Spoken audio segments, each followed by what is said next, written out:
নমস্কার, আমি অর্পিতা ভার্গব। কাল দর্শন বাই অর্পিতা চ্যানেলে আবার আপনাদের সকলকে স্বাগত জানাই। সামনে আসন্ন দুর্গাপুজো উপলক্ষে আবার কিছু একটা ইম্পর্টেন্ট জিনিস আপনাদের সাথে শেয়ার করতে আমি চলে এলাম। আপনারা সবসময় তো আমাকে কমেন্টে লেখেন বা বারবার বলেন, দিদি অন্যরা তো কত টোটকা দিচ্ছে, রেমেডি দিচ্ছে, তুমি কেন দাও না? আসলে কি বলুন তো, ওইরকমভাবে রেমেডি বা টোটকায় তো আমি নিজে বিশ্বাসী নই, কারণ যেটা কাজে লাগে না। কিন্তু আজকে আমি স্পেসিফিকভাবে এমনভাবে বলবো, দেখুন নারী জ্যোতিষ ভীষণ স্পেসিফিক, আমি আগেও বলেছি আবারও বলছি। তো এমন কিছু স্পেসিফিক জিনিস আপনাদের সাথে শেয়ার করব, আশা করি এটাকে আপনারা টোটকা হিসেবে নেবেন না, এটাকে নেবেন হচ্ছে আপনাদের জীবনকে সুস্থভাবে চালনা করার জন্য পরিহারম বা রেমেডি। যেমন ধরুন, দুর্গাপূজা আসা মানে কি? দুর্গাপূজা আসা মানে শুভ বুদ্ধির উদয়, শুভ শক্তির উদয় এবং অশুভ শক্তির নাশ। এই যে শুভ বুদ্ধি, অশুভ বুদ্ধি, শুভ শক্তি, অশুভ শক্তি, এগুলো কাদেরকে ঘিরে আছে? আমাদেরকে ঘিরে আছে না? আমরা কারা? আমরা হচ্ছে জীবা। আর আমরা কি করি? কর্মা করি। ডুইং এনিথিং ইজ এ কর্মা। তো এই যে জীবা আর কর্মার যে টোটাল কনসেপ্ট, এটার ওপরেই কিন্তু আমাদের জীবন চলে। আর এই আমাদের এই জীবনকেই কিন্তু আমরা শুভ শক্তি এবং অশুভ শক্তি এই দুই দ্বারা কখনো কখনো পরিচালিত হয়ে থাকে। কখনো শুভ শক্তি দ্বারা পরিচালিত হয়, কখনো অশুভ শক্তি দ্বারা পরিচালিত হয়। কিন্তু মা দুর্গা যখন আমাদের জীবনে আসে, শরৎকালের এই 4টে দিন আমরা শুধু শুভ বুদ্ধির উদয় নিয়েই ভাবি। শুভ বুদ্ধি উদয় হোক, আমরা ঈশ্বরের কাছে প্রার্থনা করি। সুতরাং যাতে আমাদের সারা বছরটাই শুভময় কাটে, সেই জন্য ছোট ছোট কয়েকটা জিনিস আপনাদের বলছি, আপনারা করবেন, আশা করি আপনারা উপকার পাবেন। এই যে প্রথমেই বললাম জীবা অ্যান্ড কর্মা। সুতরাং জীবা মানে আমি, কর্মা মানে ডুইং এনিথিং ইজ এ কর্মা। আপনাদের জীবা মানে জুপিটার, কর্মা মানে হচ্ছে স্যাটার্ন বা শনি। আপনাদের যাদের চার্টে জুপিটার অগ্নি রাশিতে আছে, ভালো করে শুনে নিন। আমি আপনাদের যে রেমেডিটা বলছি সেটা কিন্তু সার্বিক হয়েও ইউনিক। কেন? আপনারা বুঝতে পারবেন। যাদের জুপিটার অগ্নি রাশিতে রয়েছে তাদের জন্য আমি সবসময় বলি যে অগ্নি ক্রিয়া করা সবসময় ভালো। দুর্গাপুজোর দিনকে কিন্তু যখন মহা অষ্টমী হয়, তখন যে সন্ধি পূজা হয়, তখনও কিন্তু আমরা প্রদীপ উজ্জ্বলন করে থাকি। সেই মুহূর্তটা কিন্তু এই যে ভীষণ অসপিসিয়াস, এই যে সন্ধি পুজোটার জন্য সারা দুর্গা পুজোর মধ্যে ওইটা হচ্ছে সবথেকে স্পেশাল মুহূর্ত, হচ্ছে সন্ধি পুজো।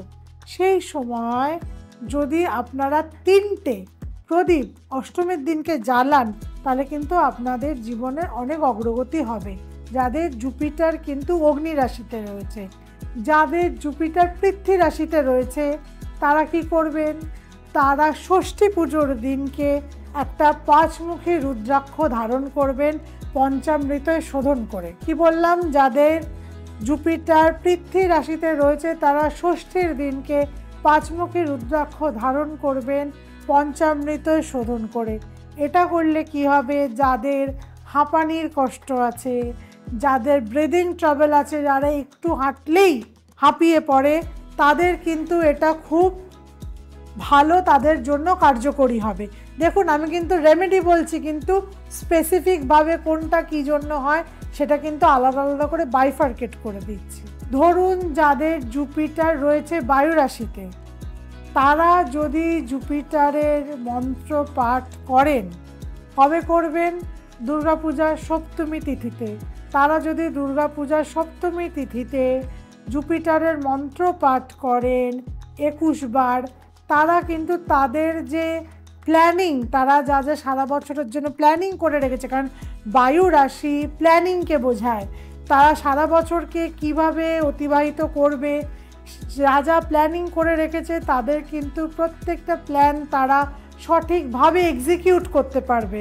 সুতরাং যাদের জুপিটার বায়ু রাশিতে রয়েছে তারা কিন্তু দুর্গাপূজার সময় কিন্তু সেই দিনটাতে 21 বার দুর্গার এই জুপিটারের মন্ত্র পাঠ করবেন।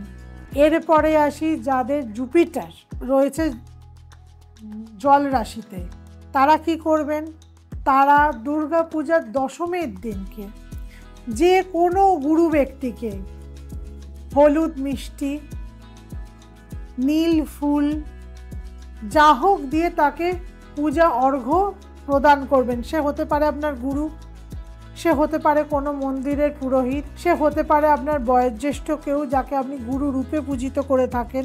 তাদেরকে যদি আপনি সেদিনকে হলুদ মিষ্টি, হলুদ বস্ত্র বা নীল ফুল প্রদান করেন, তাহলে কিন্তু আপনাদের জীবনের যত এক্সিকিউশন, যত কাজ পেন্ডিং হয়ে রয়েছে, যেগুলোর আপনারা ফিনিশিং করতে পারছেন না, সেই আনফিনিশড কাজগুলো কিন্তু এই ক্রিয়াটা করলে ফিনিশড হয়ে যাবে। এরপর আসি স্যাটার্নের কথায়। স্যাটার্নের জন্যও কিন্তু সেম, স্যাটার্ন ইজ এ কর্মাকারকা। সুতরাং অনেকেরই আছে কাজকর্মের প্রচণ্ড সমস্যা চলছে, তারা কিছুতেই যাই কাজ করছে না কেন কিছু না কিছু কিছুটা এগোচ্ছে, আবার তাদের গিয়ে কাট হয়ে যাচ্ছে। এই যে বারবার কাট হচ্ছে, তারা যে কর্মে কিছুতেই উন্নতি করছে না, অর্থনৈতিকভাবে কিছুতেই উন্নতি করছে না। আপনারা কিন্তু দুর্গা পূজার সময় যে কুমারী পূজা হয়, সেই সময় কিন্তু একটি পদ্ম ফুল নিয়ে গিয়ে মা দুর্গার পায়ে কিন্তু অর্পণ করবেন। এই যে পদ্ম ফুল একটি বা তিনটি যেটা আপনাদের কাছে অ্যাভেলেবেল হবে, আপনারা কিন্তু মা দুর্গার পায়ে অর্পণ করবেন।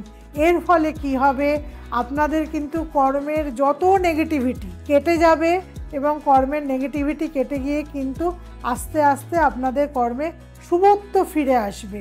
সুতরাং আপনাদের যদি জুপিটার 4টে রাশিকে আলাদা আলাদা করে বললাম, কেন জীবাকারাকা, জীব যদি ঠিক থাকে তবেই তো সে কর্ম করতে পারবে। সুতরাং জীবের প্রত্যেকটা রাশির আলাদা আলাদা বললাম এবং কর্মের একটা রেমেডি বললাম। আশা করি যদি পুজোর মধ্যে এই কাজগুলো করতে পারেন, তাহলে আপনাদের আসছে দিন অনেক সুখকর এবং মঙ্গলময় হবে। মা দুর্গা আপনাদের সবাইকে ভালো রাখুন, সুস্থ রাখুন, এই কামনা করেই আমি আজকের প্রোগ্রাম শেষ করছি। যদি আজকে আমার প্রোগ্রাম ভালো লেগে থাকে, তাহলে আমার চ্যানেলকে কমেন্ট করবেন এবং সাবস্ক্রাইব করবেন, এবং নিচে স্ক্রলিংয়ে আমার নাম্বার যাচ্ছে, দরকার হলে যদি মনে করেন কন্ট্যাক্ট করার, সেই নাম্বারে কন্ট্যাক্ট করে নিতে পারেন। আপনারা সবাই ভালো থাকবেন, সুস্থ থাকবেন, নমস্কার।